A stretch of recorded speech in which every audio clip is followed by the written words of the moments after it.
Today, I intend to expose Schaffrillas Productions for the fraud that he truly is. You see, if your name's Schaffrillas Productions, then where's your producer tag? In all seriousness, for the past few months, Schaffrillas has been making videos ranking every track from every Mario Kart game. Overall, his takes are pretty reasonable, and I'm sorry, Toad's Turnpike? In B tier? That's a stupid decision! That could only be made by a stupid idiot. I'm a very opinionated man when it comes to Mario Kart 64. I grew up with this game, and I'm very intimate with how awful the track selection is. It's my humble opinion that Mario Kart 64 has the worst track selection in the series. Yes, even worse than Super Mario Kart. So to say that I disagree with Schaffrillas' ranking would be a very correct statement. And I'm gonna make an objectively better ranking of these tracks based on my subjective opinion. Starting off with the F tiers, and we're gonna be here for a while. Toad's Turnpike. That's more like it. To be blunt, in my top 10 least favorite tracks in the entire series, I'd put Toad's Turnpike at number 3, so yeah, I hate this track. Toad's Turnpike is one of many tracks in this game that I refer to as Mario Kart 64 specials. The requirements for a track to become one is A, it's way too long, B, there's no intended shortcuts, C, the tracks have nothing of substance, D, when they do have substance, it ruins the track, and F, the computers have plot armor and get way too far ahead in the track for no reason, dooming you for an automatic 4th place. I genuinely don't know how this even happens. I got hit by one car at the beginning of the first lap, and now it doesn't matter if I play perfectly for the rest of the race or if I consistently get good items. I'm doomed for a 4th place finish. That wouldn't happen in a well-designed Mario Kart track. This track is too long and has no shortcuts. A track like Waluigi Pinball is perfectly justified in being long and not having shortcuts because the track layout is fantastic and the obstacles add so much to the track, so you don't need shortcuts to make it fun. Toad's Turnpike is if like Toad's Circuit didn't have any shortcuts, which makes an underwhelming track much worse. But what about the cars? They add so much to the track and they're so fun to dodge. No, they aren't. Slow-moving obstacles that are really easy to dodge don't add much. They just cover a large portion of the track and are more annoying to dodge than anything, so they just end up making the track much worse. Dodging thwomps in Bowser's Castle? Now that's satisfying. But if I just want to drive straight with occasional turns, I'll just play Need for Speed. And I'm talking about the new ones, not the old ones. All in all, Toad's Turnpike manages to be boring to play and frustrating to play. It's a miserable experience throughout. The only positive thing about this track is the music. It's an absolute classic. My only question is, how did Mario Kart 8 manage to make both the remix of this song and the track itself worse? I guess that's a rant for another day. Let's move on to number 15, Rainbow Road. Listen, before the mob comes to draw and quarter me, let me say that I love the atmosphere and music of this track. It captures an experience that not many video games can. While I prefer playing the Mario Kart 8 version of this track, since it fixes all the problems that I have with this version, I can't lie that the spectacle of this track is truly something that can't be topped. And then you play the track. This is another Mario Kart 64 special. A lot of the same critiques that I have with Toad's Turnpike could be applied here. It's long, it's boring, it has no shortcuts, which just makes a track that's long and boring even worse. A lot of people compare Rainbow Road to heaven, but holy shit, we're approaching 7 minutes in one track. I'm starting to think this is purgatory. No. This is the labyrinth zone of Mario Kart. The worst part is that we're just driving. Mario Kart is Mario Kart because you're zipping and turning and twisting through wacky and interesting areas, not just drive straight and take a soft turn and nothing else. Well, there are chain chomps, but once again, it's the same problem as Toad's Turnpike. You see them coming from a mile away, and they move so slow, and they're so easy to dodge. However, they come with an added bonus. There's some areas where they just show up out of nowhere. I got really lucky here. Like, how was I supposed to react to this in time? This is another track where the computers can get really far ahead for no reason at all. Although, at the end of the third lap, all the computers in front of me just decided to give up. Like, what happened here? Overall, Rainbow Road is a slightly better experience than Toad's Turnpike, but that's not saying much. The thing is, I understand why these tracks were designed like this.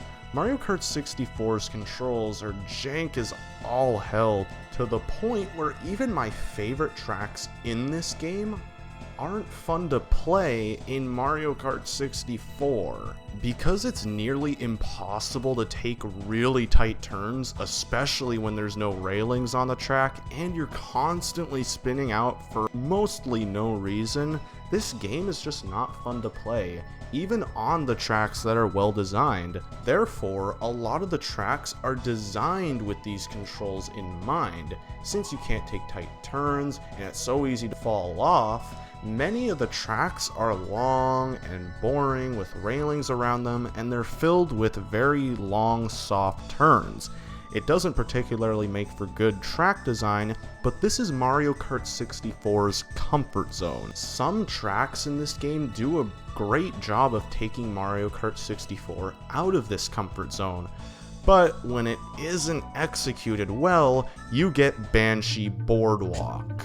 A track that no one talks about, and honestly, I see that as a good thing because there's just something about this track that's unpleasant. It isn't just that the layout doesn't work with Mario Kart 64's control scheme, it's that the track layout is terrible, especially in the house.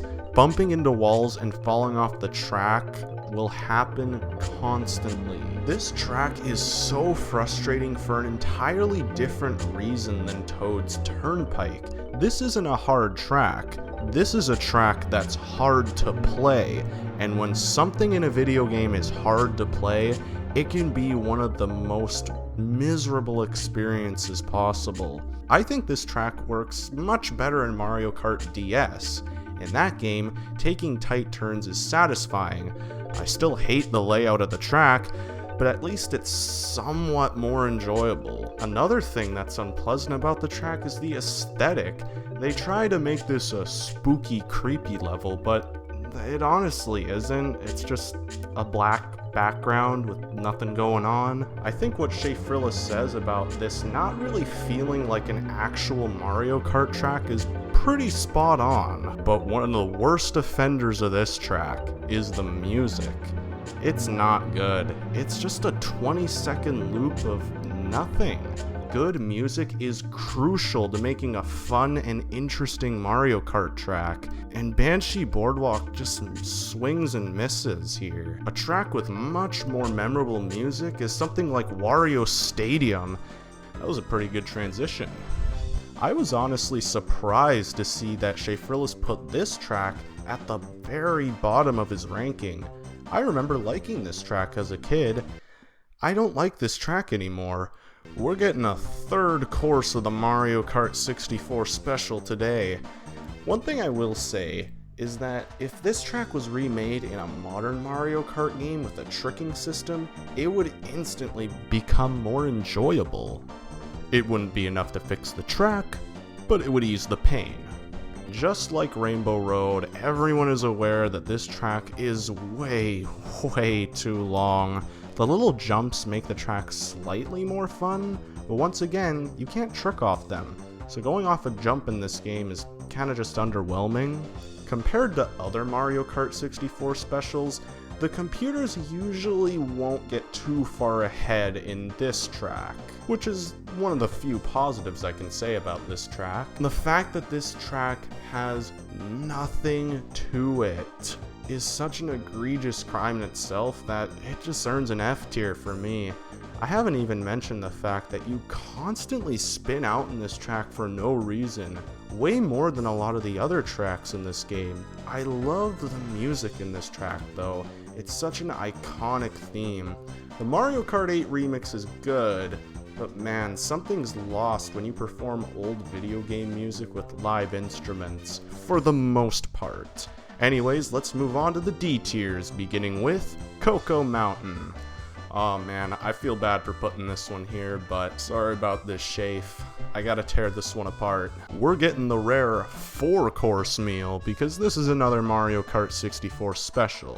Like Wario Stadium, the computers usually won't get too far ahead in this track. But like Wario Stadium, it's much too long and there's really nothing going on.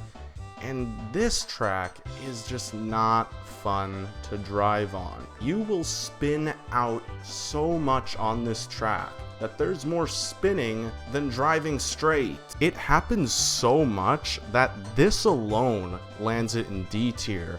But what gets it even lower on the D tier scale is the section with the boulders. This area seems fun at first until you realize that if you fall here, you're placed so far behind that you're never catching up. Once again, one little mistake means you lost the race and you have to start all over. The fact that this can even happen is so malicious from a design standpoint. It's also kinda weird that Schaffrillas put this track so high on his tier list when, by the sounds of it, he doesn't even like this track either. So, I don't know, maybe he made a mistake, or maybe he actually hates Mario Kart 64's tracks as much as I do. Who knows? Everything else about this track is just kinda forgettable, except for that music. It is a banger, and I love that the Mario Kart 8 remix did proper justice for it. In fact, the Mario Kart 8 version of this track improves upon it in every way possible. There's more variety to the track, it's shorter.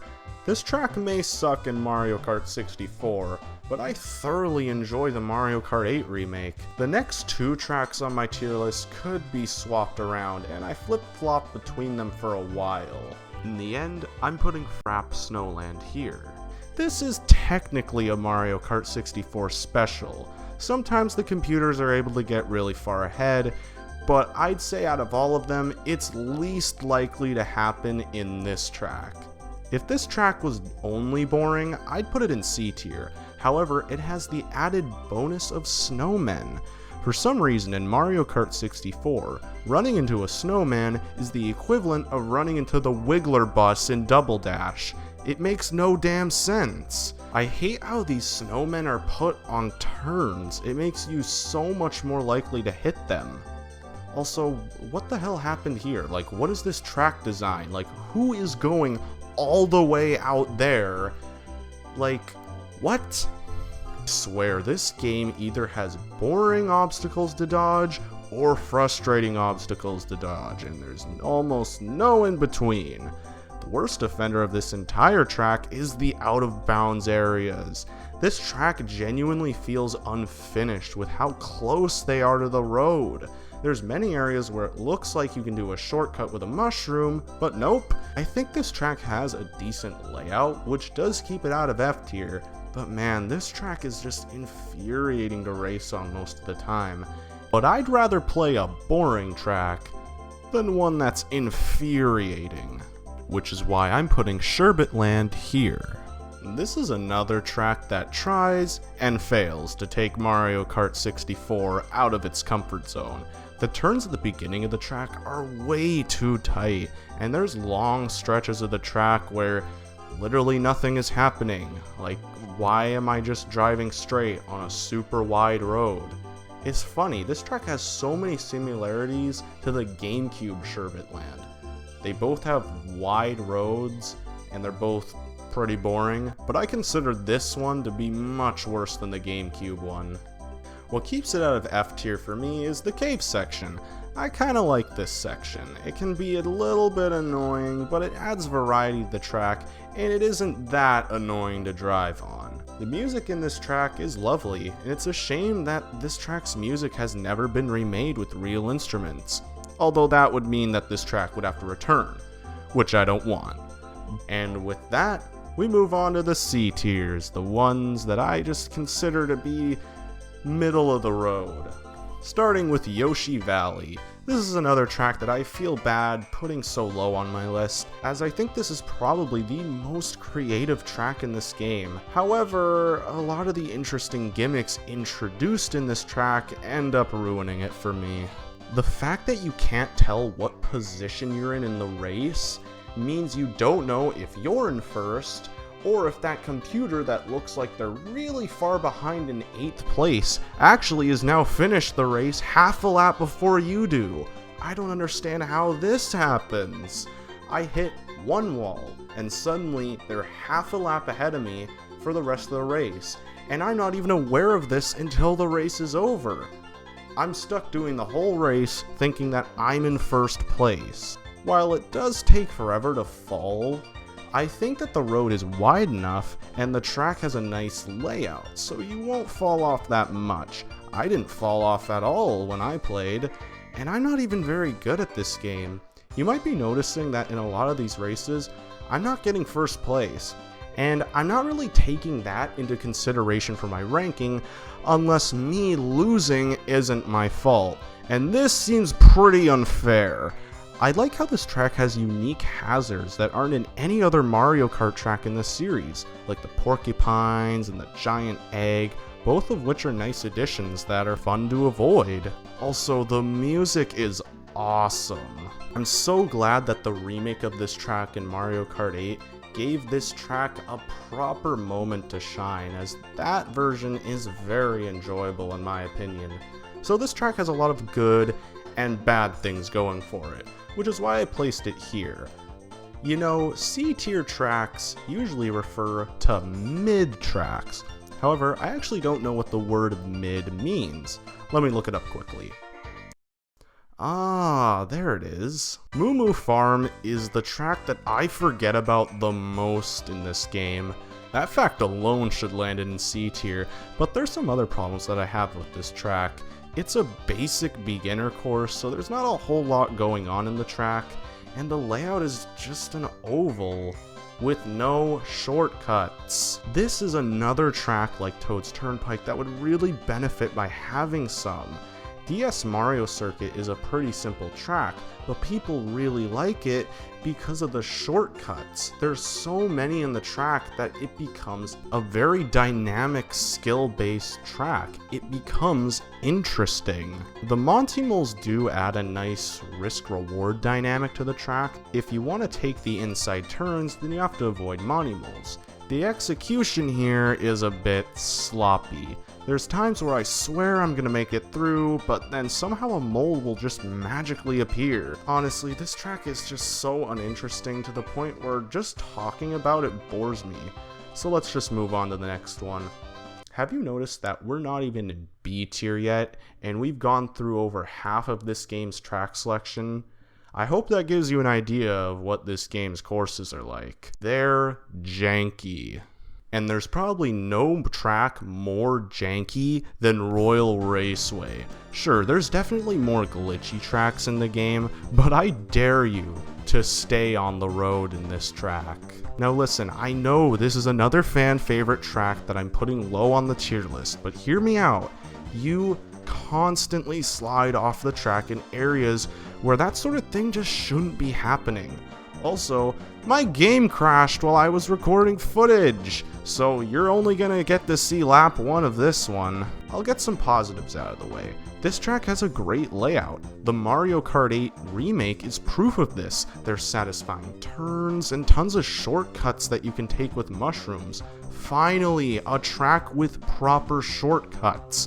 Also, that big jump is pretty cool. Although if you go off this jump and you're not perfectly centered, you're tumbling down and losing tons of speed. This is a very middle of the road track. Like literally, you have to stay in the middle of the road. Like I said, it's so easy to go on the grass, and there's many areas where you slide deeper into the off-road, or worse, into water.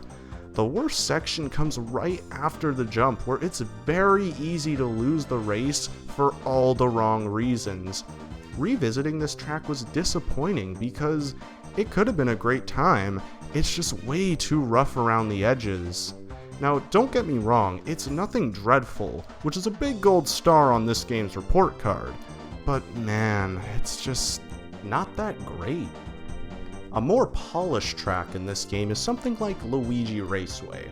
As a starting track, this gets the job done. I can have fun on this track, especially when I get mushrooms and I can take huge cuts on the turns. However, it's very basic. There is virtually nothing going on here, and if you're in first, it can get boring, especially on the long straightaways. There's really not much else to say about this track. It's underwhelming, but it can occasionally be fun. Now we move on to the B tiers, the tracks that I consider to be pretty good, starting with Mario Raceway. This is a solid track with a great layout, lots of cool shortcuts, and overall this track is just satisfying to drive on. It's nothing that's gonna blow you away, there's no crazy gimmicks, it's plain old simple fun, and arguably one of the most iconic Mario Kart tracks, and deservedly so. And I know in the footage, I'm playing terribly. I don't know what was with me, but I woke up and decided to play like shit on Mario Raceway. You know, a lot of the previous tracks I've talked about are starting to look the same. I need some variety. DK Jungle is easily the most underrated track in this game. It has such a unique theme compared to the rest of the game. That bridge at the end where you can trap players is awesome, and it's a great precursor to the bridge on DK Mountain. And the shortcuts where you can get extra items is also really neat. It even has a big jump, this time on a track that I enjoy playing. There are a few things keeping this track down. The rocks that get thrown at you when you go off-road can be pretty annoying. They can even stop you from doing shortcuts, which is kinda malicious, honestly. Also, for being a special cup course, it's pretty easy. The turns and the bridge and the cave, it's all good fun, but it's not particularly challenging. There's no obstacles on the road when there really should be. My least favorite thing about this track has to be the music. It's probably my least favorite song in the series. You know how BANSHEE Boardwalk is a 20-second loop? This is a 10-second loop. Like, it's not even a song at this point. Oh well, I still think this track is good. And that wraps up the B tiers. The last 3 tracks are A tiers, and ones that I consider to be great tracks. Tracks that I love playing on to this very day. Starting with KOOPA TROOPA Beach. This track has a special magic to it. The music, which is one of my favorite songs in the series, the iconic shortcuts where you go through the waterfall, the jumps that are actually fun to go off of compared to the other jumps in the game. This track is a happy place for me. It's easily one of the best beach tracks in the series. Great tracks like this have a flow to them, where every turn feels right. You don't have to slow down for turns, and you can just hold the A button and steer, and it'll still be fun. My only gripe with this track is that section with the palm trees is kinda cluttered and awkward to drive through, but it doesn't ruin the track at all for me. It's a fantastic track. The only thing that could top this is a track with a unique gimmick. And that's exactly what Calamari Desert is. It has a train. I'd lose my status as an autistic man if I didn't like the train level. In all seriousness, a Mario Kart track can truly become special when it has a unique gimmick that's executed well. The gimmick in question being the train. When you're approaching those tracks and you see the train coming, you have to make an exhilarating life or death decision. Do you stop for the train, or do you keep going and risk getting hit?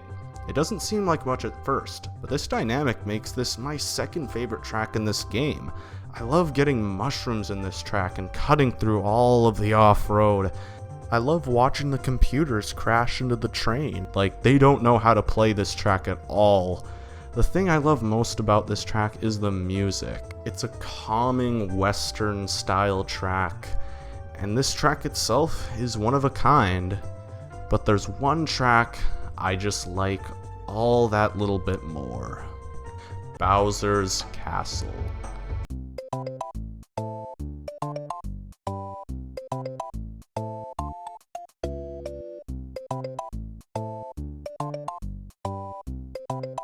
A lot of Bowser Castle tracks in Mario Kart feel similar, and while this definitely isn't my favorite Bowser's Castle in the series, it has an energy that resonates with me. This is a track that you play and you just get it, dodging the thwomps, taking the tight turns that are actually fun, even in this game, clenching your controller as you try and fail to make it over the bridges, and bouncing across the rooftops of the castle.